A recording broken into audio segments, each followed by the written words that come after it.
Life for women in Saudi Arabia is not always easy, even for those born into families of wealth and power. And 4 princesses, daughters of the 89-year-old King Abdullah, are alleged to have been singled out for extreme treatment. They say they've been locked away from the world for 13 years. Their offence, speaking out against the restrictions on women in their father's secretive state. Now, in her first television interview, their mother, who lives in exile in London, has broken the silence about their suffering. She's been talking to our reporter, Fatima Manji. A father with his 4 beautiful daughters. But this father is King Abdullah of Saudi Arabia. Now his second wife has gone public about what she claims is years of abuse against his 4 daughters.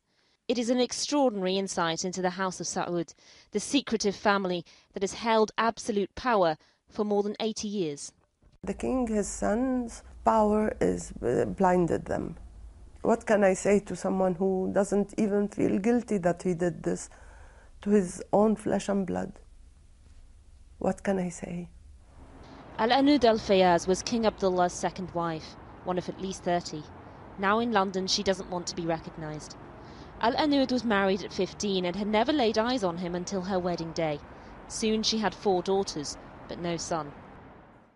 Sahar, the eldest, she's bright, she's the artist.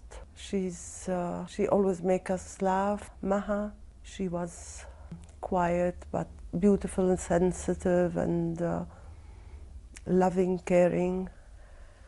And then Hala is very sensitive.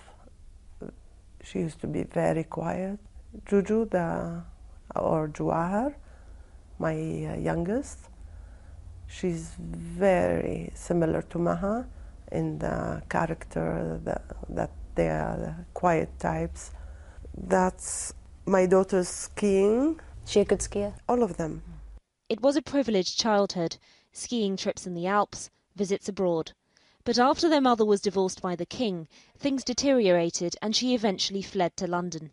For the last 13 years, the girls say they have been trapped in the royal compound in Jeddah and are barred from leaving the country. Their mother hasn't seen them in person for a decade. They are really in a terrible state, especially Juwahar and Sahar. She's telling me, Mommy, we are trying to just hold on our sanity. From the compound, they sent us this picture of a surveillance tower that they claim watches them day and night. Via email, Princess Sahar told us, "People don't realise how hard our situation is. They still see us as pampered Saudi princesses. We never were. We suffer on a daily basis." Princess Sahar sent us these pictures of their villa to show it's far from a gilded cage. She says the house is slipping into ruin with leaking pipes and shattered windows. You imagine yourself locked in a palace without maids, without any people, only their animals, isolated from the world. What they are hanging to life, they don't deserve what happened to them. Their mother says she's especially worried about Princess Hala, who is suffering from extreme anorexia and psychological problems. I only ask of them, or for whoever is interested, get my daughters to see a doctor here in the West, not there, here in London, with me being there, and we'll see who's lying. Princess Sahar is now 42 and sent us this recent picture of herself. She told us she was speaking out after being threatened by her father, the king. "Our father said that we had no way out and that after his death our brothers will continue abusing us and detaining us." In London, their mother says she's tried everything to get her daughters released. Her lawyers have asked to visit the princesses in Saudi and have submitted a lengthy deposition to the UN Special Rapporteur on Human Rights. In that official document, they even make this extraordinary allegation. For 13 years, they have been systematically drugged and been forced to take poisonous substances detrimental to their health. They call on the High Commissioner for Human Rights to denounce these attacks and bring them to an end. This could serve as an example for countless women in Saudi Arabia. Channel 4 News put this claim and all the others to the government of Saudi Arabia through their embassy here in London. But so far, we've had no response. The House of Saud is one of the most secretive in the world. The king, now thought to be 89, is worth an estimated £11 billion and is feted by the West.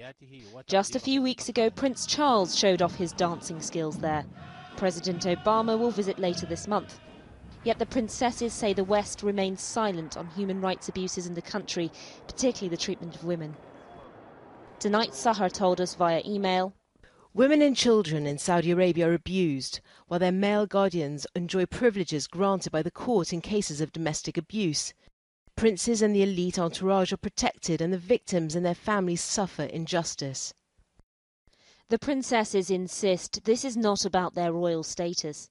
After 10 years, they just want the right to see their mother.